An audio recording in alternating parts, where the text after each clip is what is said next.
Okay, certainly people who have given up drinking to a particular level alcohol have reported back from their experience. Not reported to me, just I've seen what people have said, and they reported back better focus mentally, better memory function mentally, better sleep, more energy, uh, less bloatedness. Yeah, less irritability. Now, less irritability and better memory and better sleep also has come from people who have stopped smoking weed. Thank you. I don't know if I can't pronounce your username, let alone attempting to pronounce these scientific chemical names and studies that were done in the about the brain's response to THC. Again, THC is really bad news. I got more information I went over today, and I don't think I'll do any more videos on this. It's just I'll leave it to the experts. But as a layman, looking at this and thinking, wow, this just proves that educating the masses on this is crucial. Educating people on cigarettes is crucial. The detriment of it, not just slapping. In the UK, there was a tax for cigarettes, and it was that tax went to the National Health Service, and yeah, because it's no good for you. But the tax helped fund that, so you're paying for any help you might need further down the line because you decide to smoke anyway. Um, the amount of nicotine in cigarettes in the UK is dependent on what you're buying, and nicotine just proves to be highly addictive. THC, I think, really is maybe I can't say as an expert as it's I'm not an expert is what I mean. I can't say as a non-expert where THC is as addictive as nicotine, but I've seen people struggle over and over and over. I think that there's a lot of psychology to mitigating addiction. Sure, there's a chemical dependency, but there's a lot of psychology to trying to uh, stop a habit. You cannot stop a habit just by thinking about stopping it. You're going to do it more just by thinking about stopping it, by the way. That's the ironic thing. Again, I've referred to that in psychology. It's a joke among psychologists that say, because in their teachings, in their classes, they might get some teachers and professors, whatever, say, right, class, don't think of the white bear. Of course, everyone thinks of a white bear. Um, so how do you stop thinking or about the habit, which is going to make you do more of the habit? You let it be your cue to replace it with a new habit. And there's a certain schemas that our brains do all the time. The schema and like they're like schemas like scripts then for the brain. They're like programs, applications for the brain. For instance, this morning or this afternoon actually, um, What time do I go to work? 12? No, 1 o'clock. So I'm going into work. I went to work this afternoon, and the schema, the program for that, getting dressed. You go to work.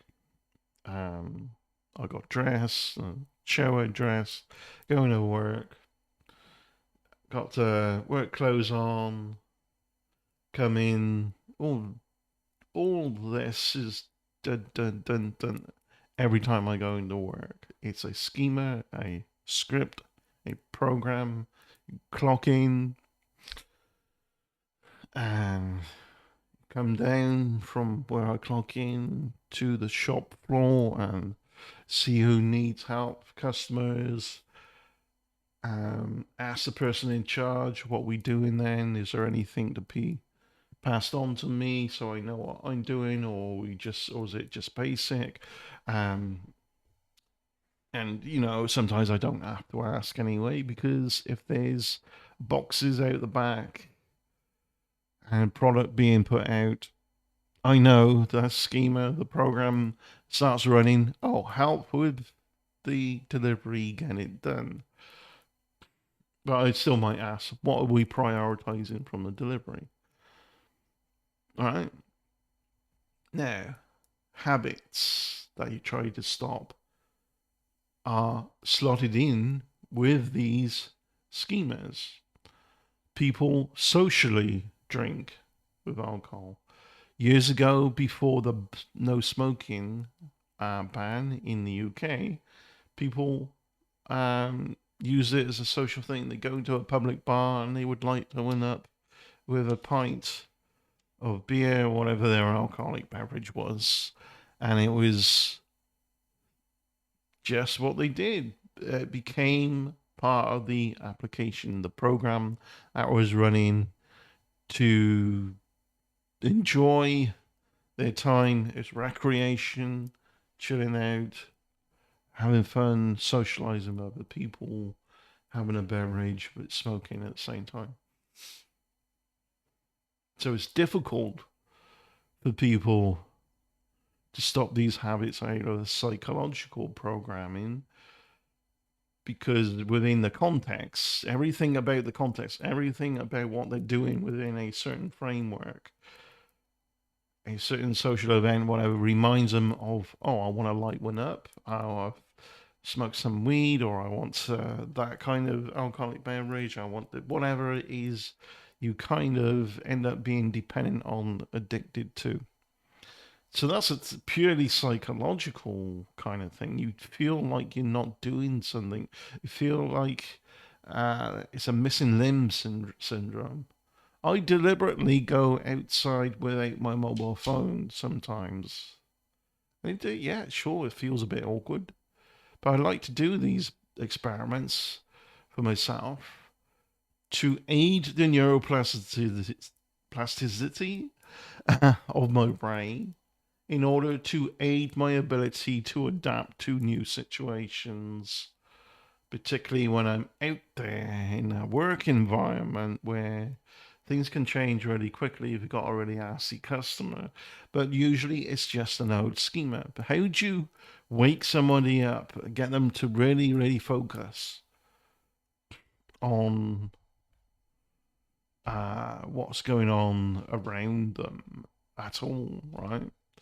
Uh, Sometimes people get frustrated with other people's blinkered view, not realizing their view could be a bit blinkered as well because they're running all these programs, these schemas, and they don't see the wood for the trees.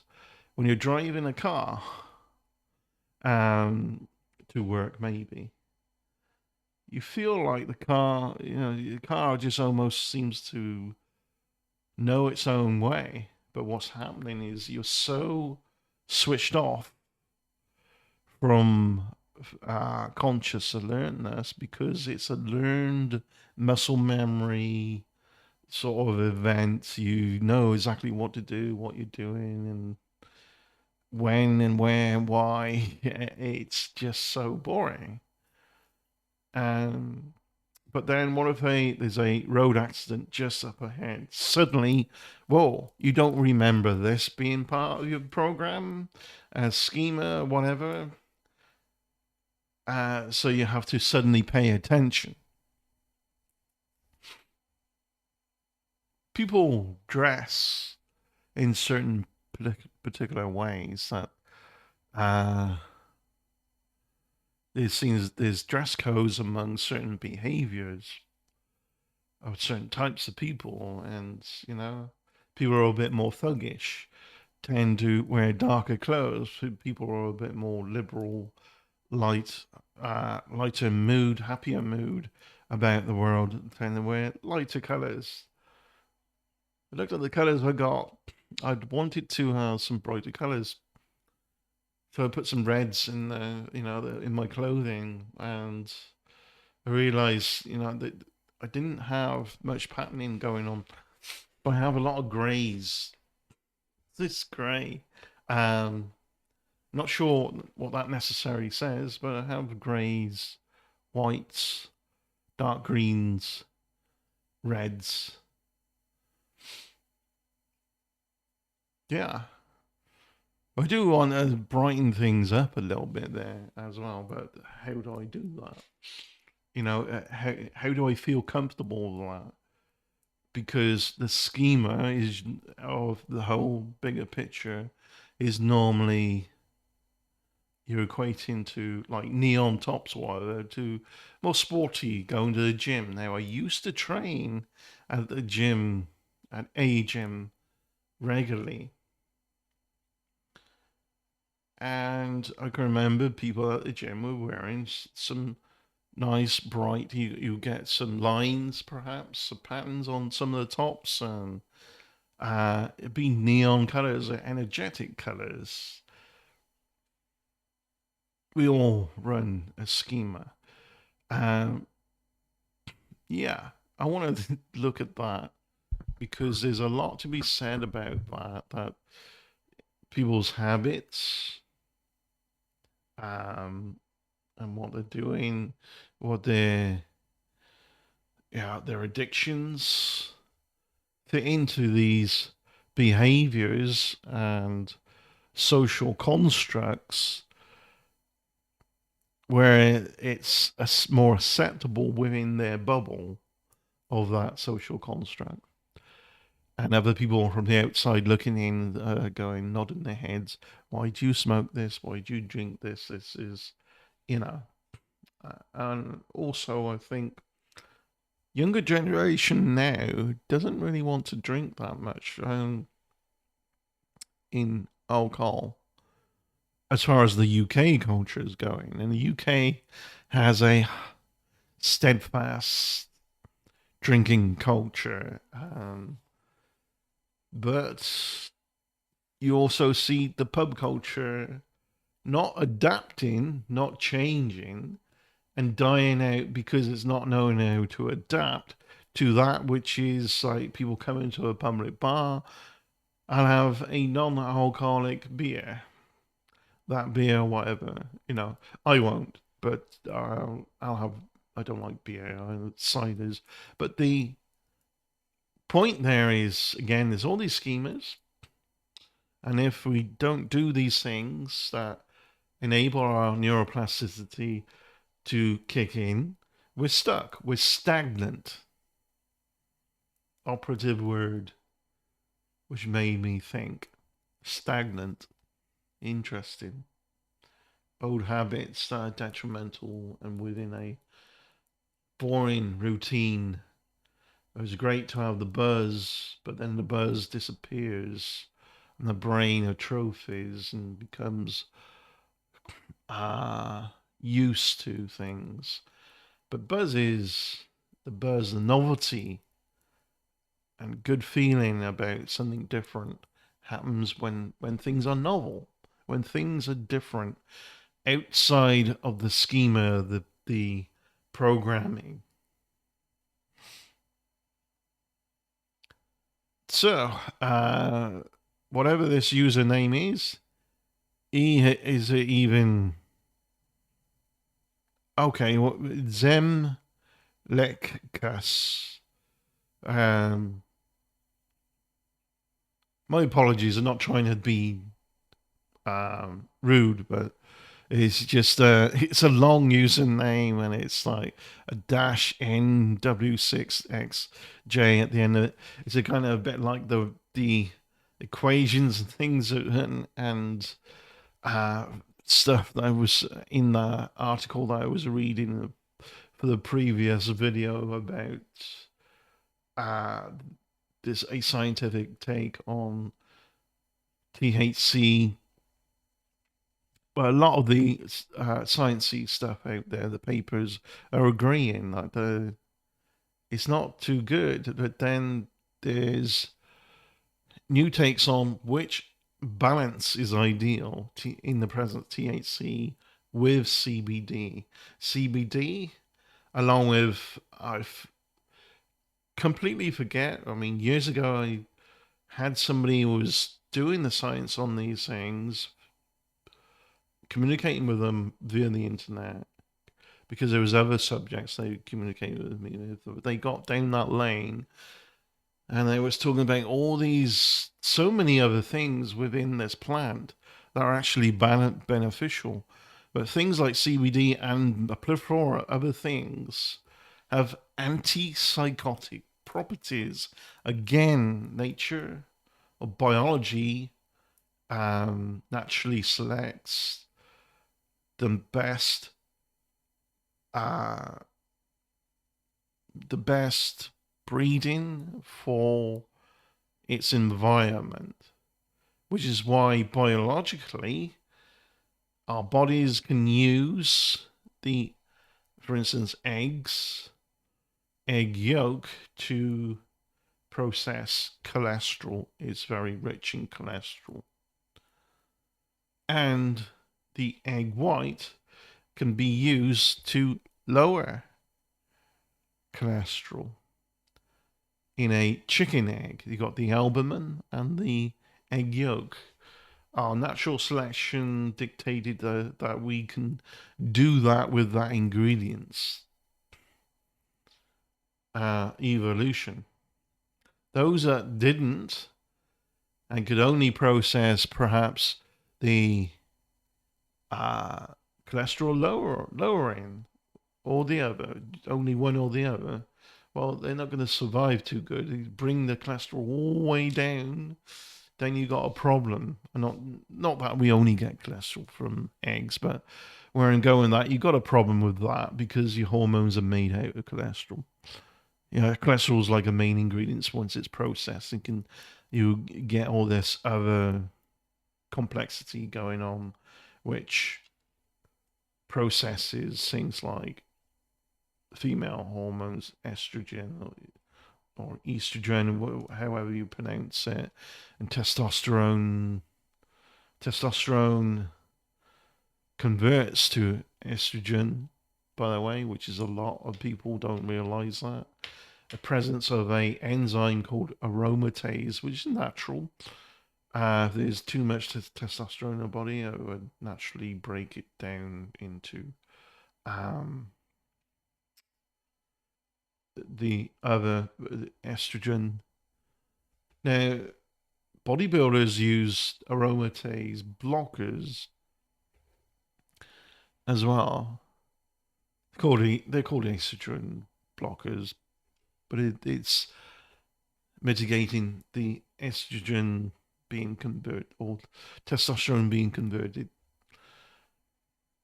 And sometimes there are like legitimate medications that can do this if a doctor has deemed your testosterone too low, and sometimes you get a bit of a reset on the medication for a while, and there's a reset, and things are fine again, and then go and drink some alcohol, too much alcohol, whatever, and abuse yourself with all this other junk that you might ingest and so on, and things that can go off kilter again.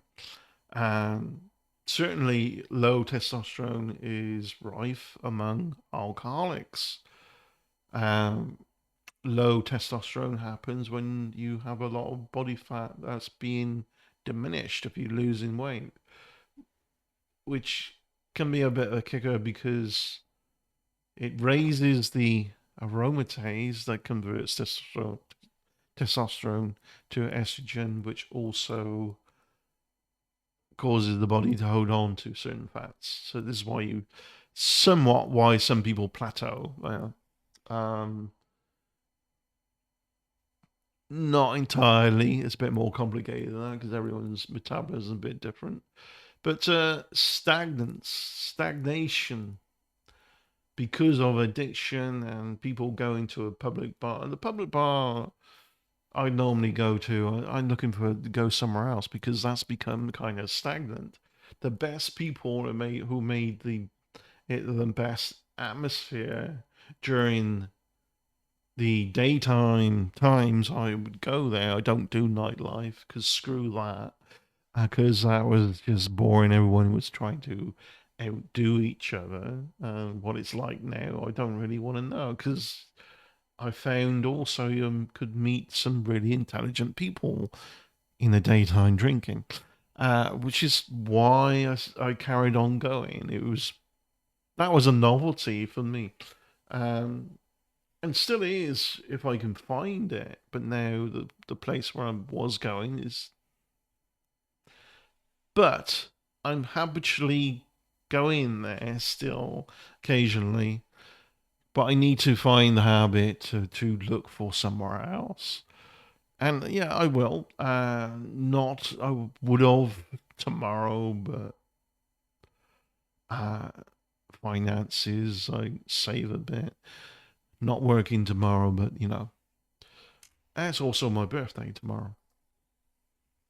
But this person said, weed stagnated my life for a decade, for a whole 10 years. Been clean for 11 months. Now couldn't be any happier. Great. Fantastic. Well done. Um, I'm willing to bet your memory improved, your mental focus improved, your sleep improved, your mood swings diminished, you weren't so vitriolic, and you didn't get so paranoid so quickly about certain people. We all have a bit of a voice in our head, paranoia. Think, why are they doing that? Are they trying to get one over on me and all that? There's things like that. Even the most confident people will have paranoia about what they're doing. It is, and the voice at the back of their head is like, am I doing this right? Is this going to work? What will people think? And don't worry about that though, because that's normal. Again, even the most confident people, because confidence is not some magic trick where things just all fall into place and now you're a confident person and you just do everything confidently. Actually, it's a habit, it's a schema, it's a behavior, it's a program. That's you. This is why people get really confident on certain things, not so confident on other things. And if you ever get anyone tell you like, "Oh, you're not confident or shy and reserved," they're only telling you that because they're pigeonholing you within a certain schema. You're quiet at work, maybe, but they haven't seen you outside of work with your friends or family. It's extremely ignorant and kind of backward, really. Yeah,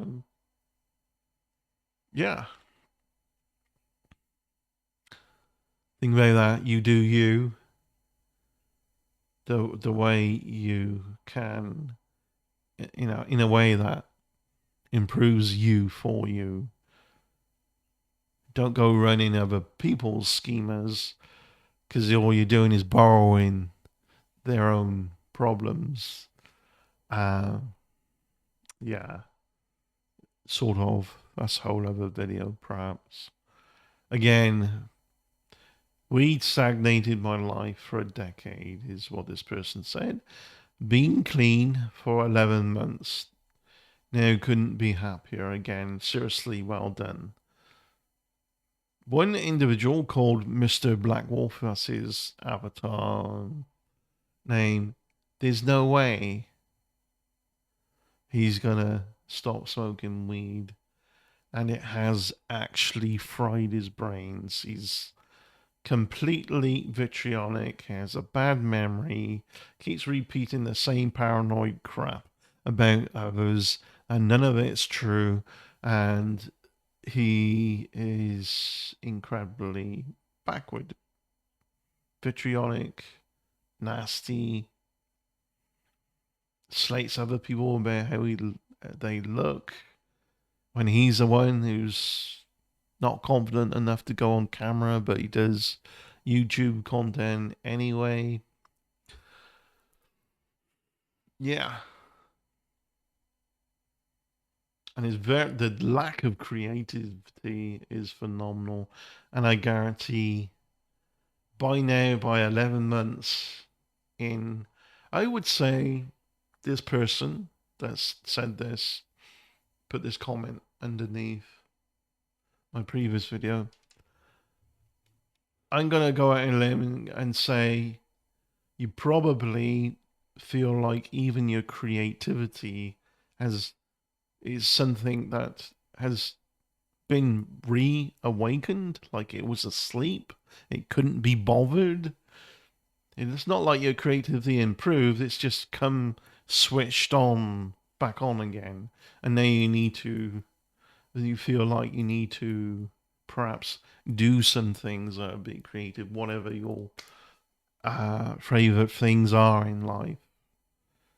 I don't know what they are, but you can be creative with those favorite things, right?